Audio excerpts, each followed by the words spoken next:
What's up, book nerds? Got another great Ben Farthing book for us. I found puppets living in my apartment walls. This is another gem by the man himself.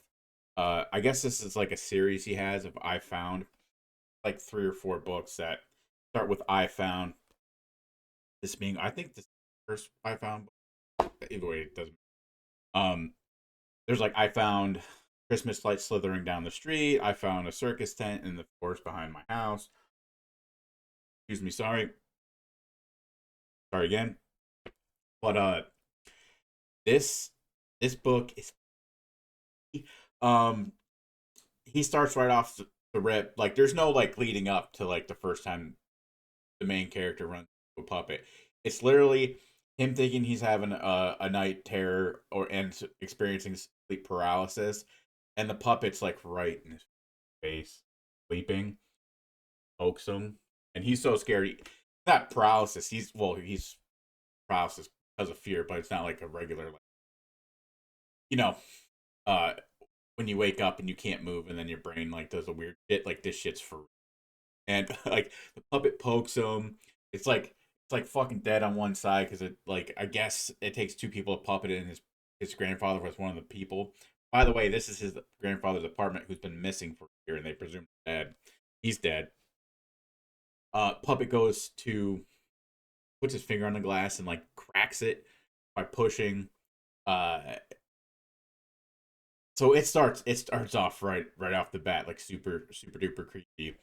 Uh, the main character and his cousin are in their grandfather's apartment, cleared out because he's been missing for a year. They just dead now, uh, and it's the apartment or apartments is an old brownstone in New York, and it's the old studio where this show was made, where his grandfather was one of the puppeteers.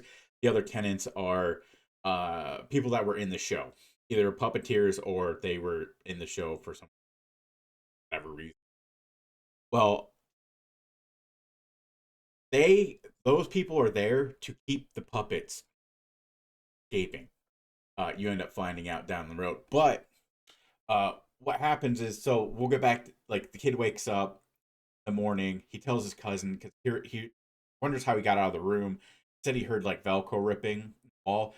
Turns out the wall is kind of like Velcro curtain of drywall. I don't know. That's the way he explains it. From here, it gets super duper claustrophobic. Like they're inside the wall so that they can barely move through. Well, he can. His cousin is a little bit smaller than he is. Um, he's a super duper fan of the show. Uh, this is like super exciting to her, and he's like, "No, this is fucked up." Um, well, she ends up going further. He can't. He ends up talking to another tenant. He finds another way in. Meets back up. They go down layers and layers and layers of I guess realities or just a never ending. It's not never ending because they hit the bottom, but ooh, I don't want to spoil this, but this book is so creepy. It's not real gory, but there is some gore. Uh, it's so creepy and it's spooky and the fucking ending is such a gut punch. If you've never read Ben Farthing, read this book. You'll become a fan, or go read it. Waits for you at the top floor. That's the first book I ever read by him, and that's a 3 book series. It's fucking phenomenal. Which he's hopefully he's writing the spinoff of that because ooh, he left the door wide open for something more at the end there, and even said that he's gonna keep doing it.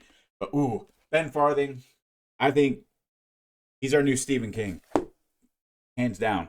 His writing is so great. He he puts so much meat on such a small bone without so many words. He doesn't have to use overly large words to describe something, and he doesn't over describe shit either. And that's probably why I've fallen in love with this author and his writing style. Not that I can't read overwordly or overly descriptive books. It's just not as fun for me. Uh, this this will definitely like. I'm a slow reader. Compared to me, this took me like 4 days to read. Um, The other readers would be like an hour read. You fast readers, but please go check this book out. I found puppets living in my apartment walls. Go check out his other shit too. Ben Farthing is a phenomenal writer. All right, go read, nerds.